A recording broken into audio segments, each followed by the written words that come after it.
Öncelikle krizlerin çözümünde İslam iktisadının rolü başlıklı oturum için moderatörümüz Profesör Doktor Sayın Necmettin Kızılkaya hocamı huzurlarınıza davet ediyorum. Buyursunlar Sayın Hocam. Ve panelistlerimiz Profesör Doktor Sayın Monzer Kahf, Profesör Doktor Sayın Habib Ahmed ve Doktor Sayın Melikşah Utku beyefendiler geliyorlar. Buyursunlar lütfen. Bismillahirrahmanirrahim. Good morning, ladies and gentlemen. I think today we are going to witness a quite intense program, but also a very exciting summit. So, the Islamic Economics and Finance Summit is a unique event that brings together experts from different parts of the world on different subjects every year. First of all, I would like to thank the organizers of this important summit and also our distinguished scholars and participants. So now we can move on the first panel of this summit, which is on economic crisis. I think the 10th Islamic Economics and Finance conference organized by İLKE and Istanbul University Center for Islamic Economics was on economic crisis. The papers presented in that conference was recently published by Routledge after a long editorial process. So in this panel, we will talk about the economic crisis. I think the majority of Islamic economists insist the prevailing economic system is the cause of economic crisis. But if so, what is the suggestion or what do Islamic economists propose or suggest to deal with such economic crisis? This panel will seek to answer this question mainly. We have three distinguished speakers, panelists. Professor Monzer Kahf from Sabahattin Zaim University, Professor Habib Ahmed from Durham University, and Dr. Melikşah Utku from TÜBİTAK. So we will try to, analyze the causes of current economic crisis in the world, and what is the solution of Islamic economists. So, without further delay, I would like to give floor to our distinguished speakers, and would like to start with Professor Monzer Kahf. So each speaker has 15 minutes. From right? So from right. So they have 15 minutes, and after their talk, we will, move on to the Q&A session. So the Professor Monzer Kahf, the floor is yours. Bismillahirrahmanirrahim. Elhamdülillah ve salatu ve selamu ala seyyidina Muhammad ve ala alihi ve sahbihi ajma'in. Of course, I will start with thanking the organizer of this summit or this conference, and thank the two speakers that I heard before now, who gave good challenges and ideas about what probably should be done. But now to begin with, I think, are we required to solve the crisis that is not caused by us? It is, if the crisis is caused by some other systems and by some other applications, how do we solve them? My quick answer to that would be the normal human wisdom that it's a matter of management rather than a matter of system. Because if you have a problem and you need to deal with this problem using the human knowledge and human wisdom, I wouldn't go beyond that. But let's say from the beginning why these crises are caused. We've heard a bit just this morning that essentially the debt issue was an important element in all crises for the last maybe 170 years or a bit more. So if this is really the reason, what does the Islamic economic and finance has to deal with it? One way could be, well, let's eliminate debts and work without debts, and life could be probably sustained without debts, imaginary at least. In our mind, we could imagine that. I really believe that the historical experience of all societies, of all humanity, in fact, is that debt is part of life. And you cannot do without debt. In reality, you cannot do without debt.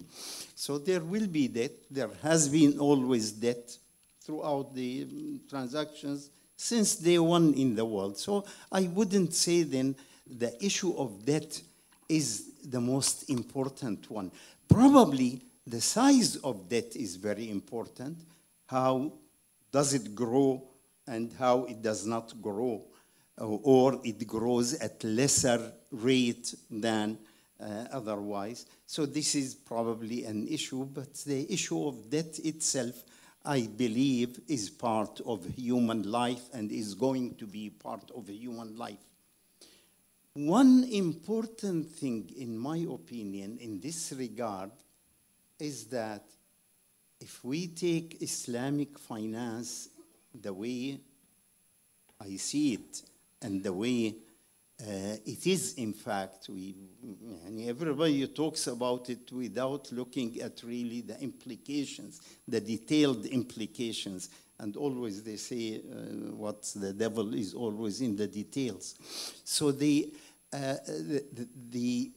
issue of debt in Islamic finance, if we take Islamic finance appropriately, murabaha and ijara and musharaka and mudaraba and mukhabata and muqatala and whatnot, all these mutual verbs that exist in our Islamic finance. So if we take it from the Islamic point of view, I see it that the size of debt is determined by the market transactions,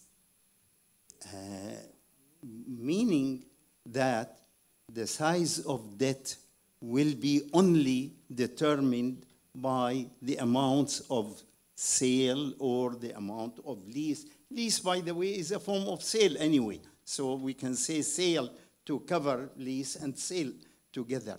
So the size of debt in the Islamic finance system is really determined by the real market. And the signal goes from the real market to the finance market.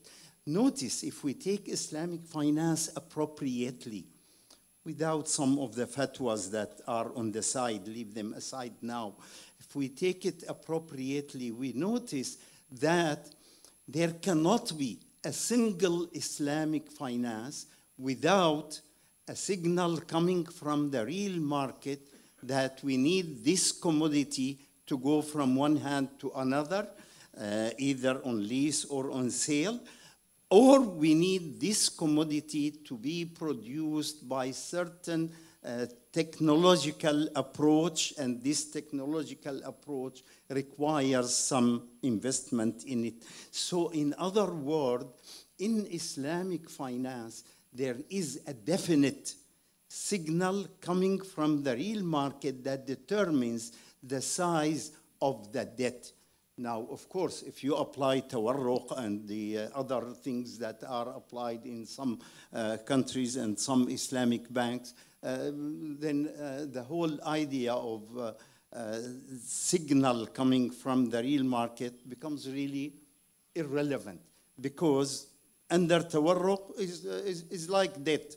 You go to the bank and take a fund, and then you decide what you want to do with them. Whereas in the Islamic finance, the appropriate way, you go to the market and decide what you want to do, and then go to the to financing that thing. So this is, in my opinion, a big difference. In other words, we are not only determining the size, we are determining also the signal direction, and we are also creating, we've heard earlier, which is really not a true statement, that the job of the finance market is to finance goods and services. Is that what goes on in the world today, including most of the Arab countries and Muslim countries, including Malaysia and Turkey and Indonesia? Is what is applied as Islamic finance, is it really Islamic finance in the sense that determines that no finance except for real goods moving from one hand to another? That's not what is going on. So let's not accuse Islamic finance by these practices of Muslims. It's like it was said earlier by Muhammad Abdu a long time ago, that please don't look at Islam through the practice of Muslims, because they really do not represent it. Probably Islamic finance as practiced today, especially institutional form of Islamic finance, is not really a reflection of what is Islamic finance itself. To me, it seems that if we talk about Islamic finance, then there will be debt, and there will be also equity, of course, but who determines that?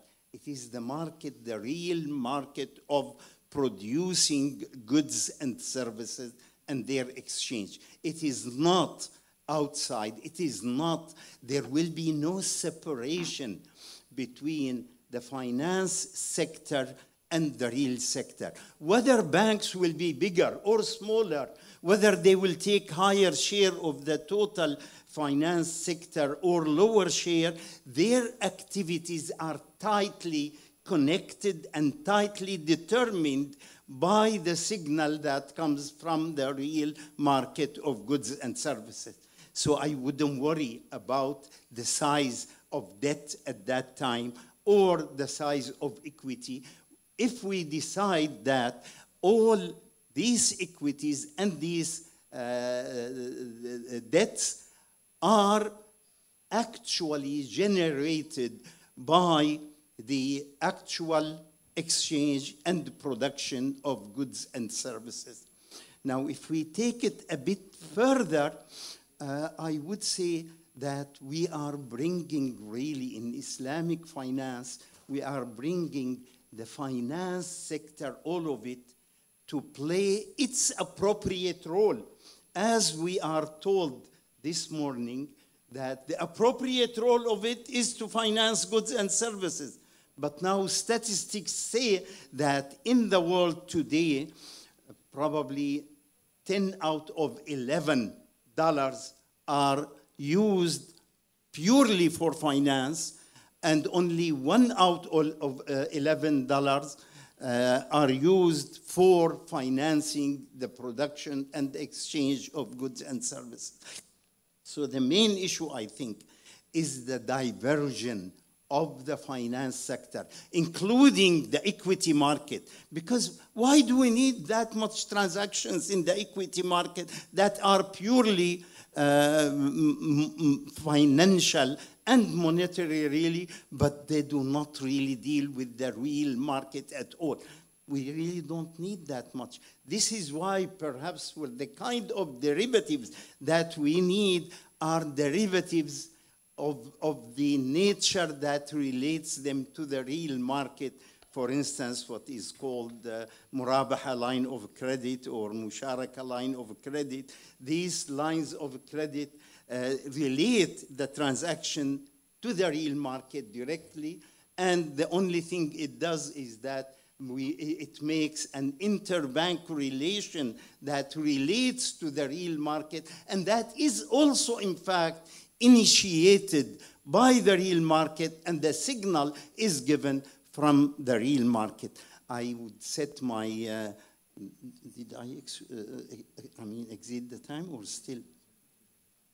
Oh, I still have 3 minutes. So anyway, I will settle my case with this issue that we need Islamic finance, and yes, Islamic finance would not be able to cause such crises, of course, except for the bad management. Bad management will always create crises anywhere, even in marriage. Bad management create crisis. So it's not any, everywhere you find it. So except for that, the systemic problem that we see in the world finance today, probably most of them would disappear if we restrict finance to the size of real market transaction and getting the signal from the real market of goods and services into the finance market. And in that way, many of these side effects that are the main cause of this crisis would not be there. Thank you very much. Walhamdulillahi Rabbil Alamin. Thank you, Professor Monzer Kahf, for... I saved my 3 minutes till later, right? Okay, in Q&A session. Okay, thank you. Thank you for this insightful and very important points that you put emphasis on the importance of the real market. And the second panelist is Professor Habib Ahmed. Of course, he's in academia, but he has long experience of the industry as well. And let's listen Professor Ahmed and his thought. Professor Ahmed is a laureate of the IDP Prize. Yes, exactly. So yes. are you, Doctor. Yeah. Okay, we have both professors. They received the IDB prize. So okay. Bismillah ar-Rahman ar-Rahim. First of all, I want to thank the organizers for inviting me here. It's always good to come back to Istanbul. Yeah, the topic actually is of this session was to understand the crisis and look at the Islamic perspectives on it. I think Dr. Monzer and also Dr. Ubaidullah before looked at the financial sector. Focusing on the financial sector. I'll first try to introduce, in my 50 minutes I have, to understand how crises arise in contemporary economies in general, and then try to look at it more from Islamic economics point of view, and of course give some examples from Islamic finance. Now, if we try to understand why crises arise now, and we see the frequency of crises is increasing, we live in the era of what is called polycrisis, multiple crises at the same time. I think it in some ways relates to the fact that we have moved to what we call, actually, Ulrich Beck, he talked about the risk society. So he talks about the evolution of civilizations through different phases, and then he says that humanity has moved to what we call the risk society. And he says that we have moved to risk society because the risks which humanity faces now compared to the past was that in the past most of the risks were natural, exogenous. We didn't have control. Natural disasters, earthquakes, for example, floods. But now what we have done in the process of industrialization and more recently financialization is we create a lot of risks ourselves. So this is the idea of manufactured risks. So a lot of risks in the economy, in the society, are manufactured. Now, of course, if we try to understand risks from an Islamic point of view, when we engage with economies, there'll always be risks. These are the business risks, the normal business risks. And from an Islamic point of view, these are encouraged because you're supposed to take risk and get a reward in terms of profit. But this is not the risk which causes the crisis and problems.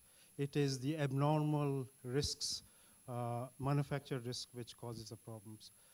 And we have a lot of examples. I mean, environmental problem is a slow crisis in the making.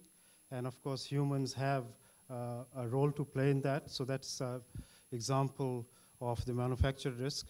Of course, in the financial sector, we have a lot of examples of manufactured risks.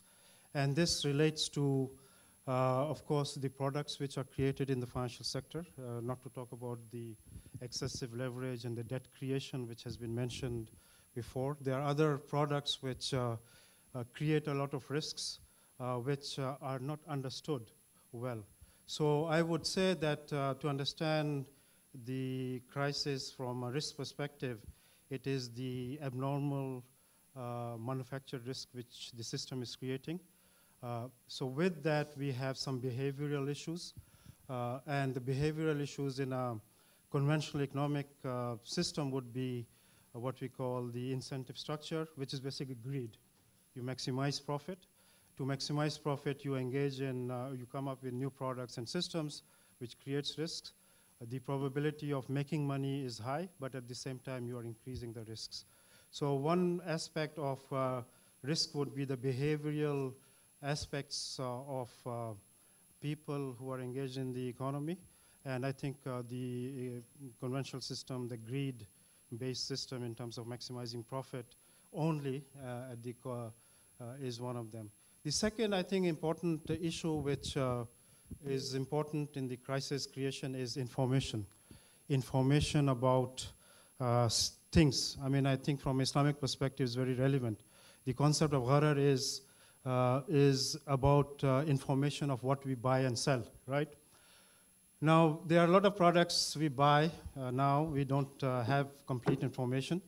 And unfortunately, there are a lot of, in the financial sector, a lot of products which have this abnormal risks which we don't understand, fail to understand or don't know. So I think this is a new form of gharar in financial assets, where the gharar is we don't know what are the risks involved in a lot of products, and these are these are marketed in the economy. It builds in risk, and then with that we have the interlinkages. We don't understand what are the interlinkages, and one shock in the economy basically makes the whole system collapse. So I think these are the complexities which creates the crisis during the contemporary times. Now, moving to the Islamic perspective, I just want to make, in terms of Islamic, as was discussed already, I don't want to repeat too much in terms of the causes.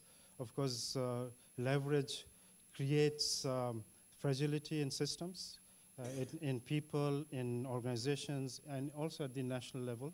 The more leveraged you are, a simple shock can make you, if you're a bank or organization, bankrupt. You cannot repay your liabilities. But as Dr. Monzer said, in an Islamic economy, the debt is limited to the real transactions if Islamic finance is done properly. But if it is done using tawarruk and those type of structures, you can have unlimited debt like in the conventional, and you'll have the same problems. So I think the Islamic finance principles have certain principles which limit this abnormal manufactured risk in systems. Inherently, it has those systems. Other product we talk about is derivatives. As we know, in the last financial crisis of 2000, derivatives were one of the key causes of the crisis. The debt were packaged as mortgage-backed securities, and then they were sold out in the market. And the packaging was done in a way which information was not clear. it had a lot of bad debt in terms of subprime quality loans. And then you had another layer of derivatives, the credit default swaps, where these mortgage-based securities were basically not only hedged, but also there was speculation used. Now, in Islamic finance, you cannot do these things because it guides you in terms of how risk cannot be traded, for example, by itself. It has to be embedded in the product. So we do have a lot of Islamic values and principles which I think protect us from creating this abnormal risk. But I want to point out one important thing, I think, at the economy level. I think these are some things we have to discuss at the system level, that when we think of a society or an economy, what are the agents? Usually in an Islamic framework, we would say individual, then we have the family, then we have the community, and then the state.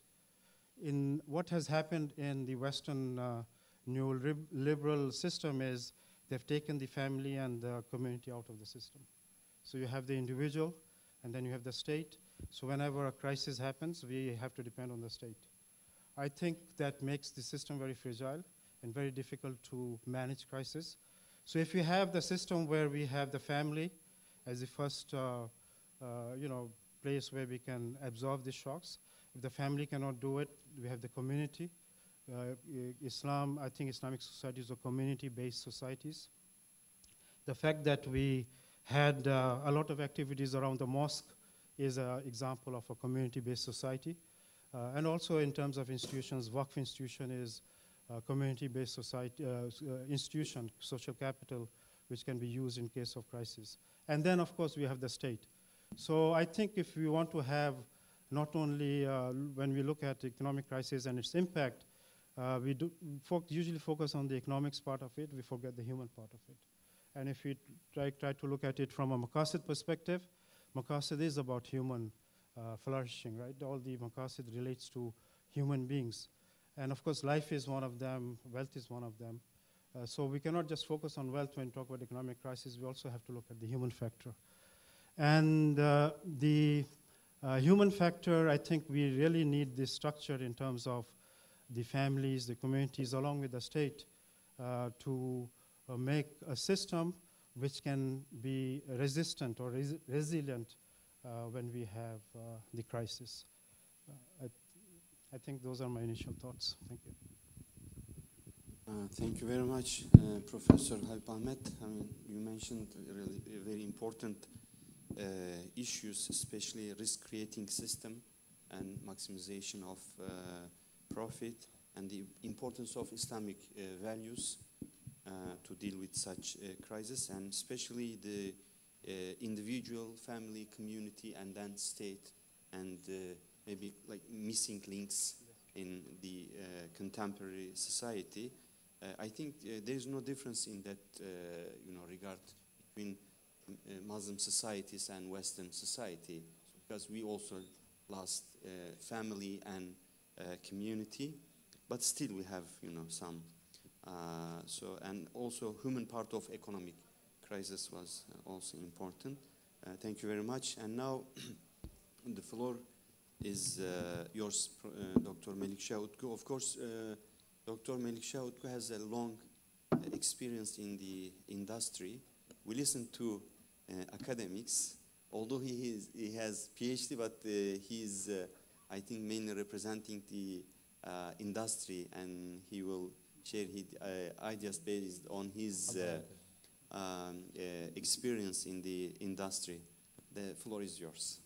Thank you very much. Bismillah ar-Rahman ar-Rahim. Assalamu alaikum wa rahmatullahi wa barakatuh. And I also thank you for inviting me. I was always part of these summits or workshops in the past as a sponsor. And I would also listen to the, obviously, the panels and the speakers. But we were more related with these activities with regards to providing the finance side.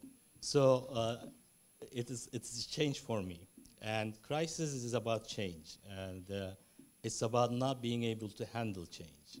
So I think about the body, for example. I mean, we have mechanisms that allow us to handle change in most cases, but sometimes because of internal reasons and sometimes because of external reasons, we cannot handle that change. And then we have that crisis, and that is a sickness or a shock or an accident, whatever.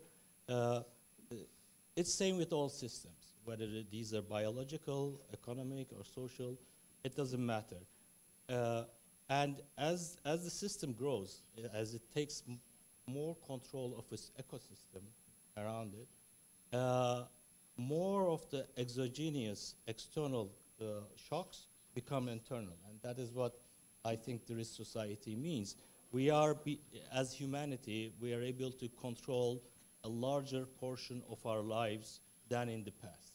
And we have become more connected than in the past. And because of that new structure that we have, things that weren't as important in the past have become more important now with regards to our ability to react to external or internal shocks. One is information, as you mentioned. In the past, information was not that important with regards to our dealings within the society itself. Everyone was pretty much equal. Everyone knew each other. The products range was very similar. The quality, you knew which artisan did the best swords. You knew which land produced the better produced. Information was not expensive and it was more freely available. But obviously things changed as we became more civilized, more connected, more structured societies came in. Now even viruses, pandemic or outbreaks are more internal crises or shocks rather than external shocks. Because the way that we travel, the way we are connected with each other, the way we live together affects the size of the crisis and how we react to it. You know, in the past we still had viruses, but it would, kill a village, for example. It wouldn't move on to the next one because we weren't that much connected. But now, because we are connected, something that a virus outbreak in China becomes part of the whole world as a problem. It's the same with economic systems. We're part of a large network of businesses and a financial system. We have seen this very good in 2008. Things that happen in a very small market, the housing mortgage market in the US, to a very small segment of that market, the ninja debts, the non-income, no job, no asset type of assets, suddenly becomes the problem of the whole world. That shows the impact of that connectedness. And it also shows how much we are not ready for that change in the society and in the structure of the human culture. And I think we're going to see more of that in the future because of the technology, artificial intelligence, everything. We as humans are not that much ready yet. We saw that even the what we thought was most efficient markets. What do you mean by efficient? Efficient means that the market is able to price any changes in the valuation right away. Right? That is what the definition of efficient market is. Even the most deep and efficient markets were not able to handle a small crisis in a small segment of a small market, and it affected all of us. But why? Because we didn't know how much that crisis there would affect us. That is the lack of information and the importance of connectedness. So connectedness does not guarantee better information. It just means that you're just dispersing maybe false information more rapidly, right? So we have to come to grips that we're going to be facing more crises in the future than in the past whether this is because of capitalism or because of the structures of the markets or because of the way we deal with the world. So it's not going to be just an issue of the West, it's going to be an issue for us. That is why we also have to think about this and try to answer it from an Islamic perspective. Now, how can, and I agree with what was said here. I mean, I don't believe that by itself death is the cause of crises, but it does reduce the immunity or the resilience of the body to react to the, or the system to react to the crisis. In effect, what is that? If you look at the balance sheet of any company, you would see assets and liabilities and equity, right? That is that leverage part, the side on the liability side that is not equity. And in all the cases, in all the companies, and if you look at the people themselves, for people themselves too, equity is always going to be a smaller portion of that the entity. So there will always be a portion that is leveraged in our activities, whether these are financial or whether these are social. We depend on others. We will continue to depend on others to provide us some leverage. Like I said, this could be financial, or this could be social. The problem is how we are going to behave. Now, I think the West or the adopted way of looking things in the world now is that each person is to himself. I'll look at it from a physics perspective, right? Everyone is pulling to themselves. You know, they want to maximize their wealth. They want to maximize their utility. That is pulling, right? What Islam tells us is that a person should not just be pulling, right? They should be also giving.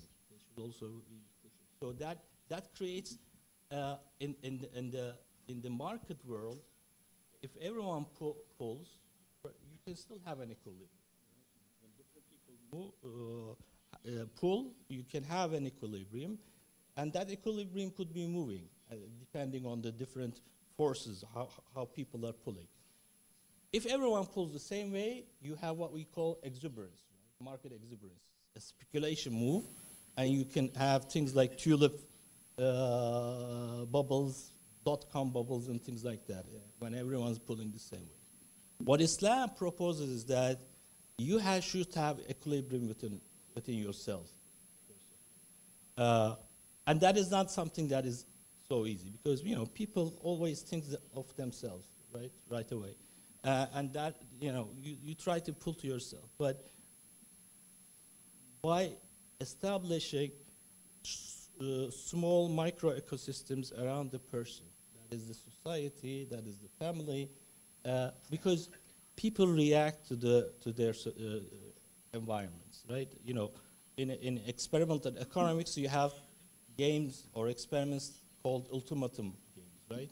Where you're given some money and you're told that you have to give a certain portion of that money to another participant, and if he accepts that, you both get to keep your money. But if he doesn't accept it, you lose, both sides lose the money, right? Most people, the rational approach is that if I'm given 10 liras, I would just give 1 lira to the other side, and he would accept it because he's getting 1 lira from alternative is 0 for him. But people usually give around 4 liras, and below 4 is usually not accepted. That is not a rational reaction. This is something learned. People have a concept of justice. They react to they think about what others think about themselves.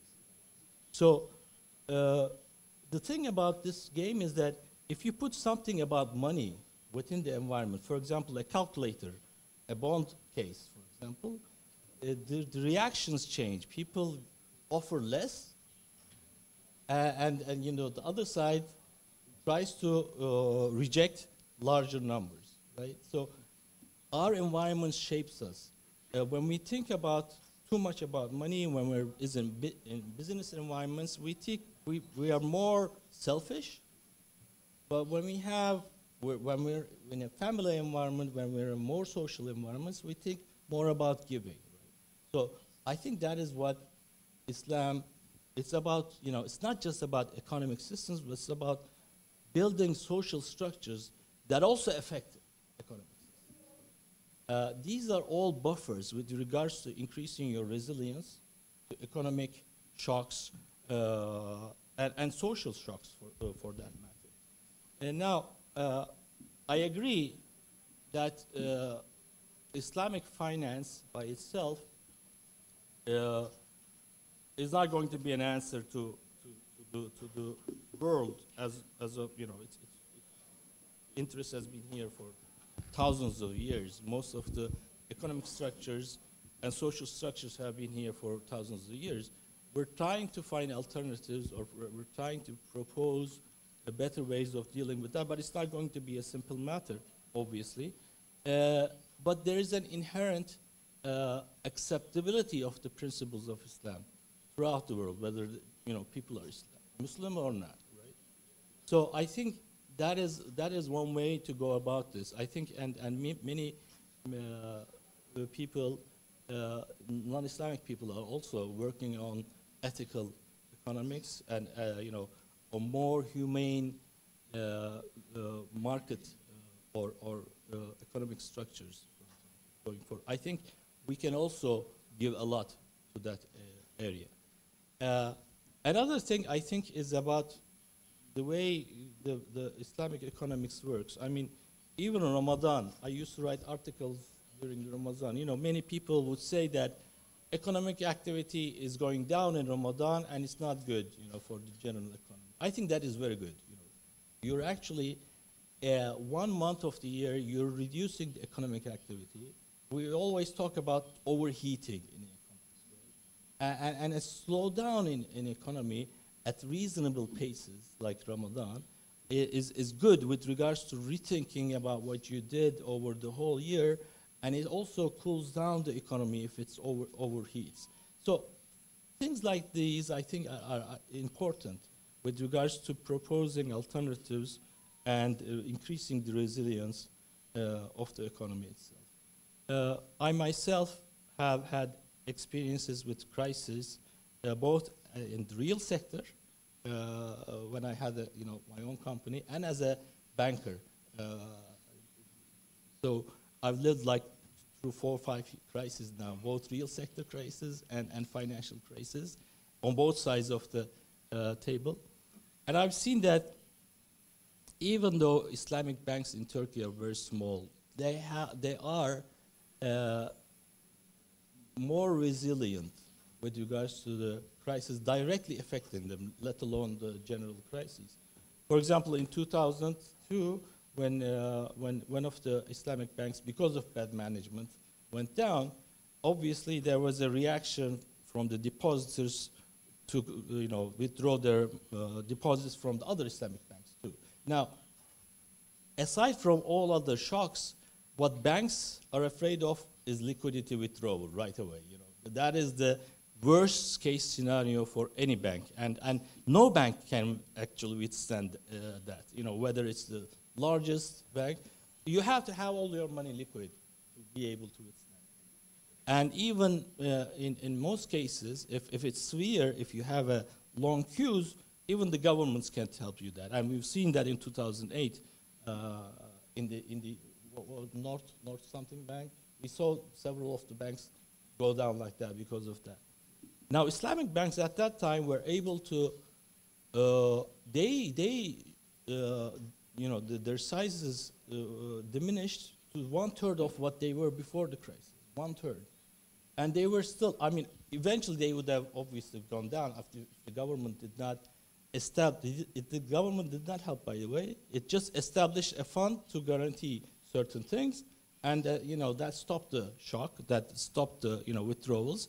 But the more important thing is that they were able to resist,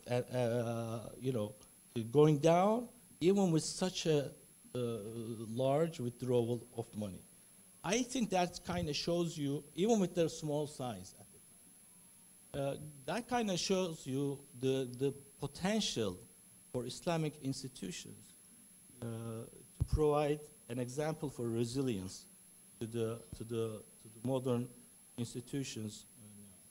The flexibility of the system itself, the Islamic financial system, I think helps you with regards to reducing the impact of crisis, if not, totally preventing them.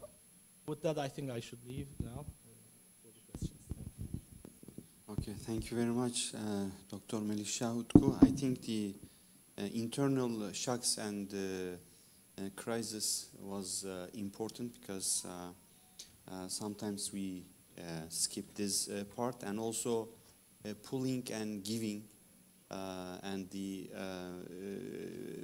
balance between these two in Islamic economic system is important, and social structure, the importance of social structure in terms of economic crisis, I think was important. So I was meaning to open the Q&A session, but I received a note that we should stop here. But Professor Monzer asked me to give him 1 minute for because he finished a bit earlier, so he asked me to give him like a few minutes to speak. So. Bismillah. And I just want to say one thing. There was a statement by the late Sheikh Ali Tantawi. He said that the best system with bad people will result, the result will be bad. And probably worse system with good people, the result may be different.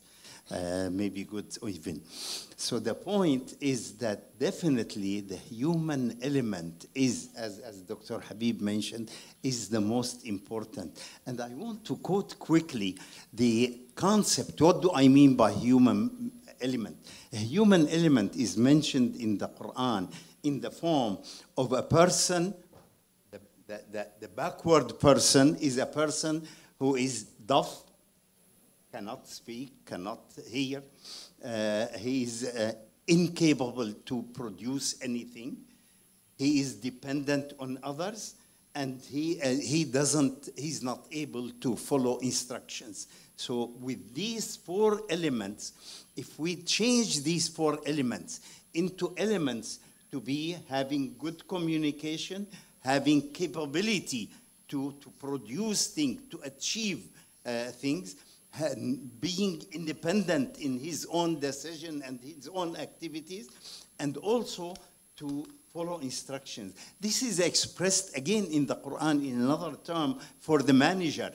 Here for the manager in the Quran, it says, you are with us, authorized and trusted. And the answer was by Sayyidina Yusuf that, yes, but I am also protective, I am preservative, and at the same time, I am knowledgeable. Thank you very much. Thank you. I think it was a fruitful discussion. Thanks to all panelists for their insights. And so I will end this panel here. And I hope the following panels would be also as productive as this one. Thank you very much.